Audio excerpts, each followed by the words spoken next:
Bas van der Haterd.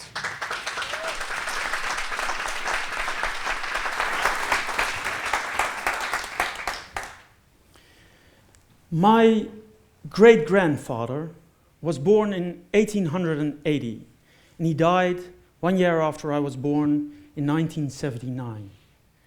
Now imagine everything he has seen in his lifetime. Next to 2 world wars, he saw the first planes and cars come into existence. He saw man landing on the moon, which of course he denied ever happened.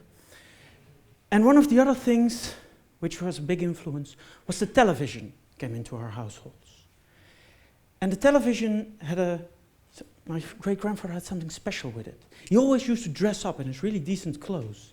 And then whenever our news anchor came onto the stage, he would say, "Good evening, ladies and gentlemen." My great-grandfather would say, "And a good evening to you too, sir." And we think this is pretty strange behavior. My father once asked him, "Grandpa, why do you do that?" My great-grandfather said, "It's common decency. When a man greets you, you greet him back." Because in his mind, it was absolutely impossible that he could see somebody who couldn't see him, and that the other viewers of the news couldn't see him. Now, this is strange behavior. And then think that innovation is going faster and faster than ever before. So try to imagine how our children and grandchildren will look at our behavior and our products. Something like shoe size might be something our children will look very strangely upon. Now, I'll get back to that later. What I want to do today is go to 3 major technological developments which are already shaping the world today, and talk to you about how this impacts the world of work. The first one is the internationalization of knowledge work. The second one is the self-driving car, and the third one is the 3D printer. Now let's start with the internationalization of knowledge work through platforms like Elance and Odesk, Innocentive, 99 Designs and Brand Supply. And what you do there is you post a job or a project and you ask people, for how much would you do this? Or you say, I'm willing to pay this much for this project. Who wants to do this? And what you see is you get offers in from all over the world. And now, when it comes to knowledge work, a lot of people say to me, well, I do my work in Dutch, so I'm pretty safe, because let's face it, the Netherlands is a small country, and who actually speaks Dutch in the world? We might even have a discussion if Belgium genuinely speak Dutch. But when I posted on Elance a job to translate my book from Dutch to English, I got offers from Egypt, South Africa, and Morocco. Either from Dutchmen moving there, or in the case of Morocco, immigrants moving back. And they were willing to do this work at the same level of quality, for half or third of the price, because their cost of living is much lower. So international knowledge work is competing with low-wage countries as well these days. On the other hand, there's a very positive effect as well, because we're tapping into a much broader pool of knowledge. Imagine the city of Amsterdam wanting to solve a traffic problem. Instead of hiring the local engineering company to figure it out, they ask it on an incentive. There's a good chance that somebody in Mumbai already solved exactly this problem. And of course, you need somebody on the ground. Of course, you need a local Dutchman who understands Dutch driving, which is nothing like Indian driving. You need somebody to be actually walk down the street you're trying to solve the problem on. But the combination of this person with the technological skills that already fixed it, with the local skills, is adding a lot of intelligence and quality to the work we do. And the other effect, if you ask on incentive, and a lot of people do that, how could I utilize this invention, this innovation, this product? You'll get a lot of different answers from the West, from America, as you get from, for example, Indonesia, because we have first world problems and they have third world problems. But the same product, the same application might be applicable for both in a different situation. So it's opening a world of knowledge. But to get back on the internationalization, the being able to work in the location independently, there's a really positive side as well to this, because you can do your video editing on the beaches of Mexico, or you're riding on the beaches of Thailand. We're actually seeing right now a big community of digital nomads getting together in Chiang Mai, Thailand, from Sweden and Norway, the Netherlands and Britain, all doing their work there for half the money they used to do it for the same people in England and the Netherlands and the US. So their clients are much happier and they're living like gods because their money is worth a lot more. And let's face it, the weather is a lot better than here in Froggy Land. And there's another very big technological development hitting this internationalization of knowledge work, and that's the $100 laptop, or the One Laptop Per Child program from Nicolas Negroponte. This is bringing knowledge to places it's never been before, to the poor regions of Africa and Indonesia and South America. And there's a lot of things happening because of this $100 laptop. Because you have to imagine they're reinventing education there. 80% of all their teachers do not know how to read and write. So instead of like in the West, the teacher telling the kids what to learn, they're figuring it out together.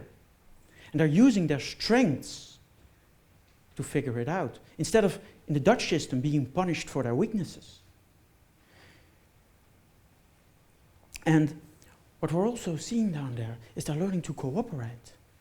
And we know that cooperation is the way of the future, not pure conflict. And whenever I wanted to cooperate on an exam, we called it cheating. And there's even one more effect of this, because most of their parents don't have any education either. And what's happening? They're teaching their parents what they've learned. And what do we know about teaching? Everything you're taught, you remember about 30% from. Everything you teach somebody, you remember 90%. Imagine how knowledgeable we all would be if we remembered 90% of everything that was taught to us from high school on. We forgot most. So that's the internationalization of knowledge work. Now let's go to another major technological development, the self-driving car. And one from Google, it gets the most media attention. There are a lot of projects. And let's be very happy that Google is doing this and not, for example, Microsoft, because we're trying to decrease the number of crashes. Google says it's going to be here in 2020. BMW says 2025. Mercedes just launched its first car, which has assisted driving already. I think Google might be technologically right. The question is, will we have changed the laws by then? Because if your car is self-driving, why do we need a driver's license? Which brings me to the point, what are all the driving instructors going to be doing? Because their job's going to be obsolete. And then it's the truckers and the cab drivers and the bus drivers. Their jobs are all going to be obsolete. There is, of course, every side has also its negative and its positive side. There are a lot of positive elements to this. 12 million people die in car crashes worldwide every year. That's almost the entire population of the Netherlands. Think of all the lives we'll save, and all, from a workplace perspective, all the knowledge that won't go lost. 50 million people in America alone go to the first aid after a car incident. Think about how healthcare will go down costs. And if you look at a work perspective, how much time do we waste in traffic, which is now going to be useful time? Because we can do just about anything. I mean, I can't wait to watch TEDxTalks behind the wheel. Or actually, there won't probably be a wheel in the car anymore, but it's a great perspective. And last but not least, think about your last holiday. Imagine driving to France or wherever and not having your kids in the back of the car asking you, "Are we there yet?" Because you're playing games with them. I mean, the car is driving you. You don't have to watch the road. There's a lot of positive effects to this, as well as a lot of people will be losing their jobs. And then there's the most influential game changer, I think, of all, the 3D printer. Now, this is going to bring a lot of production back locally, and not everything, because in the current models, they can't do anything yet, or not much. They can print in one product, etc. And the technological developments here are going really fast. I mean, right now, only geeks like me have one, and yes, I have one. But in about 2 or 3 years, this entire room will have a 3D printer. And most likely, when you're having a party in the evening, you press print in the morning, and you'll have 10 extra glasses right there to serve your guests. But products will change as well. Remember when I said shoe size will be something of the past? We can just scan our feet, and the shoe, the 3D design, will automatically adjust to those small changes in your foot. I mean, ladies, no more pain wearing high heels. Is this a great invention or what? So, a lot of things will change, a lot of products will change. And one of the things, I might want to, I don't know, design my own faucet. One of the things I won't be able to do is put it on my water net, so the plumber, he'll still probably have a job. Actually, the plumber might be, income-wise, the lawyer of the future. So, I hope I've shown you a bit of the developments which are going on.